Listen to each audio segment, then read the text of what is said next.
Hey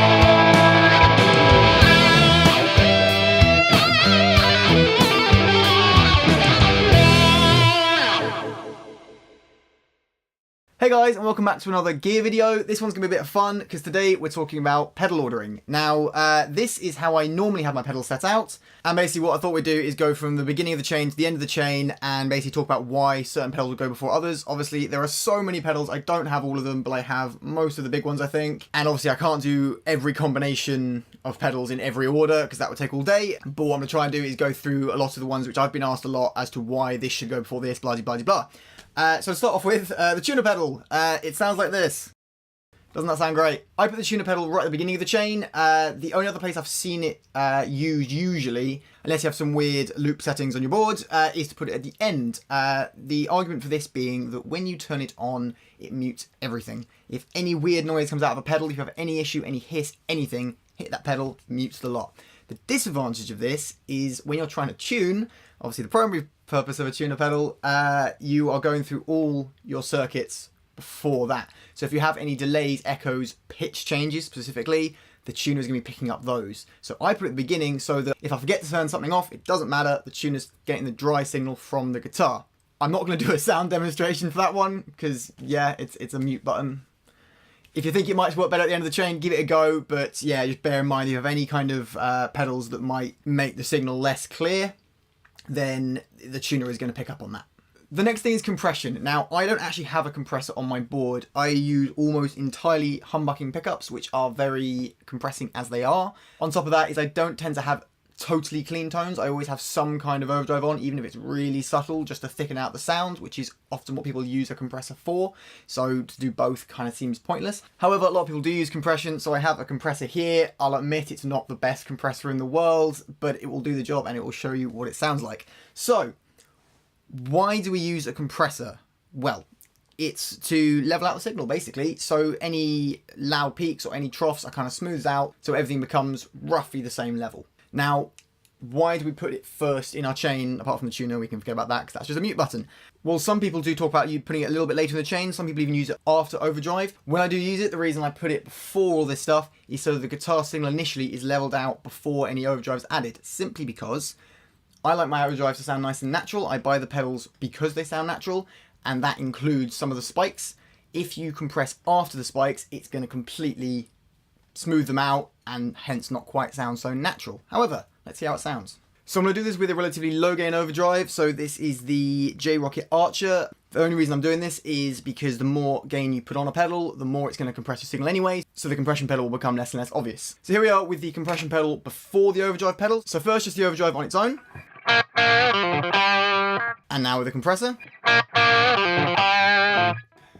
Now it's not a massive change, but essentially what the compressor is doing is leveling out, and it gives it a little bit more of a beefy sound because all those little quiet bits that maybe I wasn't playing quite right, they're coming through a lot stronger. Now, because this reduces your dynamic range, it means you're not going to have quite as much control over the level. Whether that's a good thing or a bad thing, it depends on the kind of style you're playing. Now, what happens should we put the compressor after the overdrive?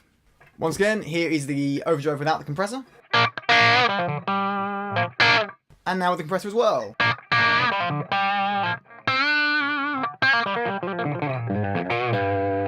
Now what you'll notice is that is quite a lot more muffled. Even if we turn the volume up, it's louder, but it still doesn't sound as clear. And the reason for that is because the overdrive adds all these harmonics on top. The compressor is then squashing them back down, so those things that adds the nice sound of the overdrive that you love are being taken away, or at least reduced. Now you might notice that I've skipped out the wah pedal in this. Now should you put a wah pedal before or after compressor? My logic is, put the compressor before, it'll level all the sound out, and then when you go through the wah, it's going to give you a nice even sound. However, what happens if you put the compressor after the wah? Now, the wah, when you roll it all the way forward, it adds more highs. When you roll it all the way back, it adds more lows. So you are, in its essence, creating peaks and troughs. The compressor will smooth these out, so it will reduce the effect of the wah. Right, so here's the wah and the overdrive on their own. And that's the compressor in.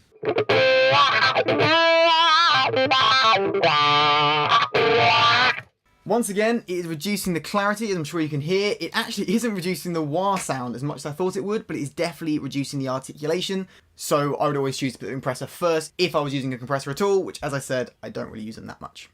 Now, another question I get asked quite a lot is, what order should I put my overdrives and distortions in?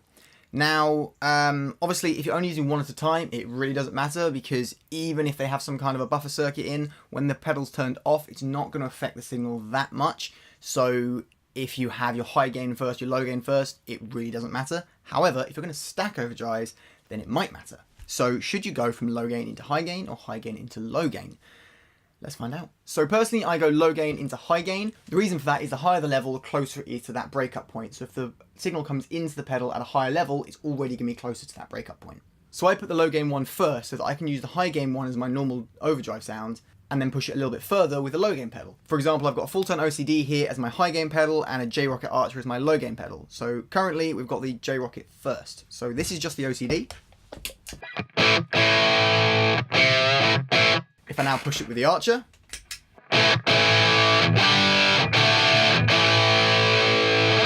it's a much thicker sound. Now let's try it the other way around. So once again, here's the OCD on its own. And now let's run it into the Archer.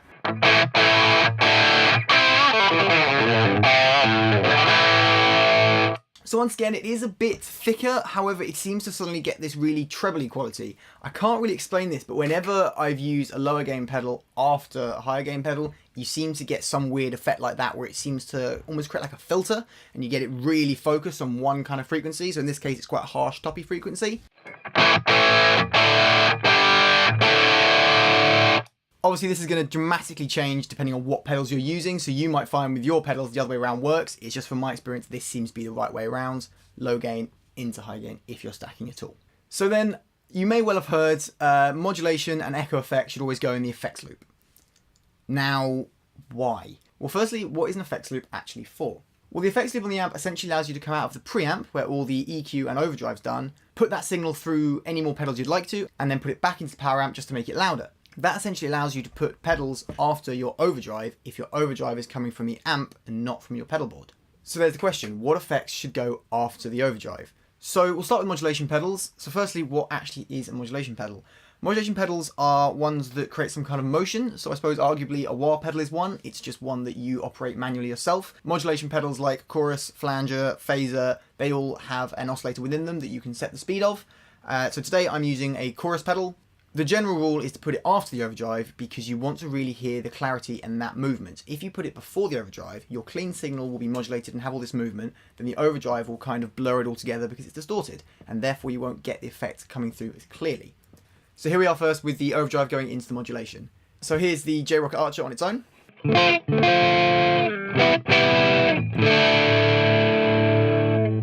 And then with the chorus.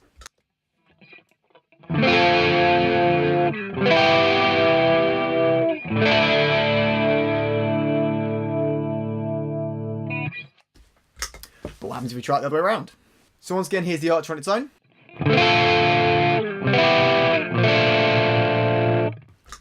And then with the chorus.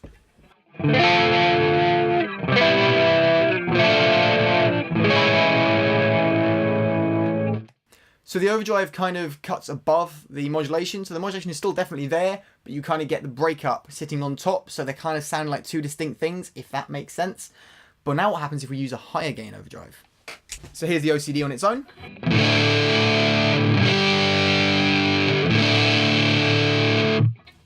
And then with the chorus.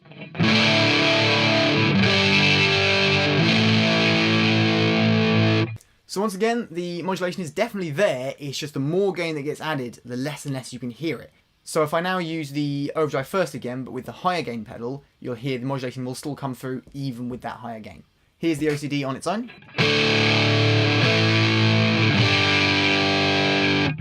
And with the chorus.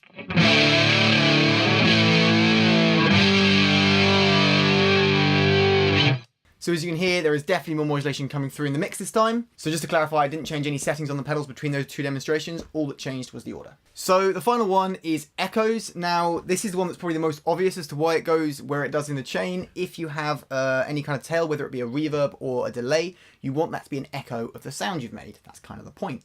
So if you put any pedals after the echo, what you're going to end up with is the new pedal being applied to both the initial sound and the echo as one. So in the case of overdrive, it's really going to blur everything together and make the tail really indistinct. So here we are with the normal way around. If I've got an overdrive, in this case the OCD, it will obviously make a drive sound, and then you want the echo to just repeat that or just add a tail to it in the case of a reverb. So here's just the OCD.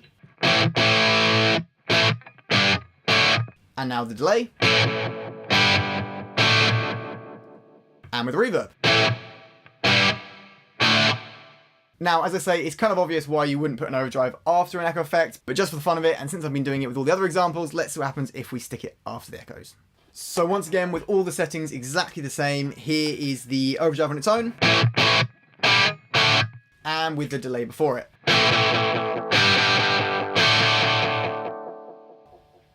That actually doesn't sound too bad.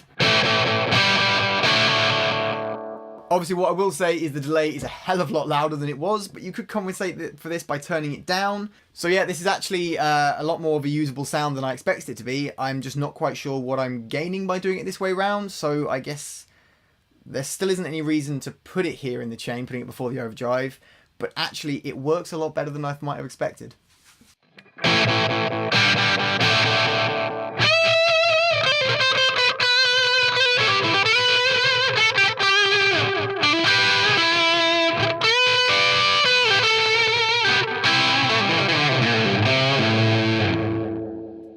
So now delving a little bit deeper, playing some lead stuff, it does actually make the delay quite inaudible. Not entirely, but a lot less clear than it was. So if you want that really washy, big sound during a solo, it doesn't actually provide that anymore with it being before the overdrive.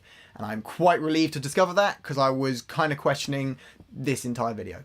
Now, just for the fun of it, let's try putting the reverb in front of it. I expect this will probably work a little bit better, as it's obviously not distinct echoes, it's like a wash. But the overdrive, as I said at the beginning of the video, is very compressing, so it might sound less of a gradual decay and more of a sudden drop off. I don't know, let's find out. So here is the overdrive on its own.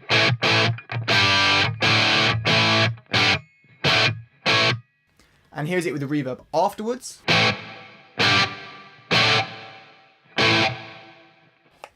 let's see what happens if we put it before. So once again, the OCD on its own.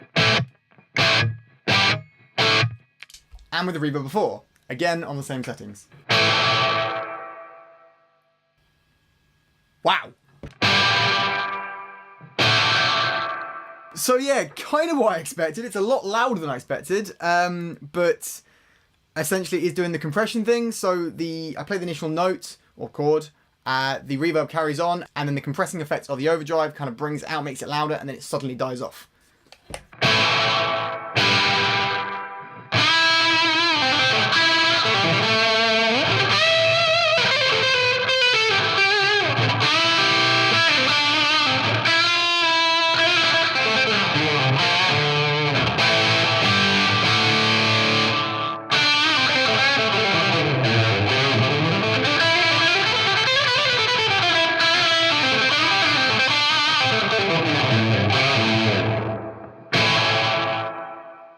So it seems to have quite a strange doubling effect on the guitar, which is quite cool actually. Not really what I'd usually use a reverb for, but it is quite a cool sound, I must admit. But yeah, I'm sure there's some use for that in some experimental music somewhere, because it is quite a cool sound. I'm actually quite surprised by both the delay and the reverb, especially the reverb, which is actually quite usable before the overdrive. And I might have to try and find a way of putting that into a song sometime. So I realised one thing I did miss out at the beginning is why to put a wah at the start of a chain, or at least near the beginning. The general reason is because it sounds better. I have tried this because I was intrigued to see what would happen, because if you put it after the overdrive, you're obviously putting it after the compression, so in theory you'll get a much more dramatic wah effect. But of course, if you're using, like me, your overdrive as your amp sound, you're essentially putting it after the amplifier, so not only is your guitar getting wah'd, but the entire sound is getting wah'd, which is quite a strange thing, but let's do it anyway because it sounds like fun. So here's the OCD on its own. And with the wah before it.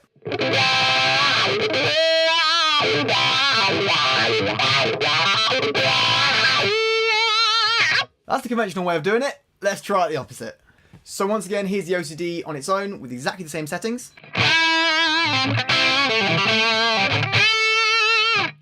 And with the wah after it.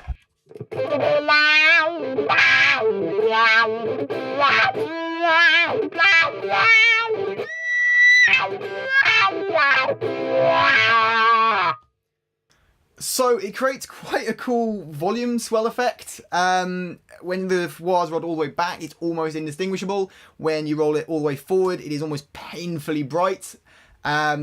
Which, yeah, as I say, you're now wahing everything and not just the guitar signal. So yeah, I did try this to see whether it would be a useful function, because some wahs come with a boost built in. So I thought if I put the boost and the wah after the overdrive, it will really cut through in a solo.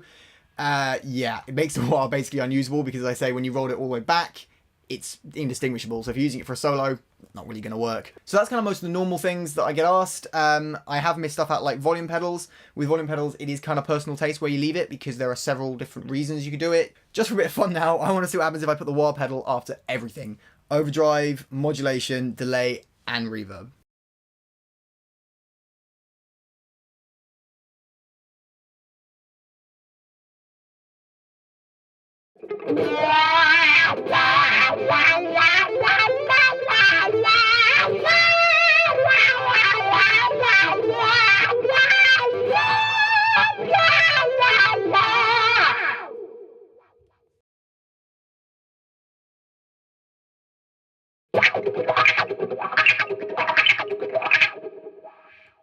So it's now a few days later, and that's because, as you just saw, my camera stopped filming, so all I was left with is the audio. Luckily I got most of the video done, but I just wanted to say, obviously I couldn't do every pedal in this video, mainly because the video would have been ludicrously long, but also because I just don't have some of the pedals. I might do another one of these videos in the future with some more obscure effects I didn't touch on, like harmonizers, doublers, some more modulations, maybe volume pedals, etc, etc. But for now, thank you very much for watching. I hope you enjoyed it. If you did, hit that thumbs up button below and make sure you subscribe and turn notifications on so you do hear when I release a new video. But in any case, have a great day. I'll see you next time.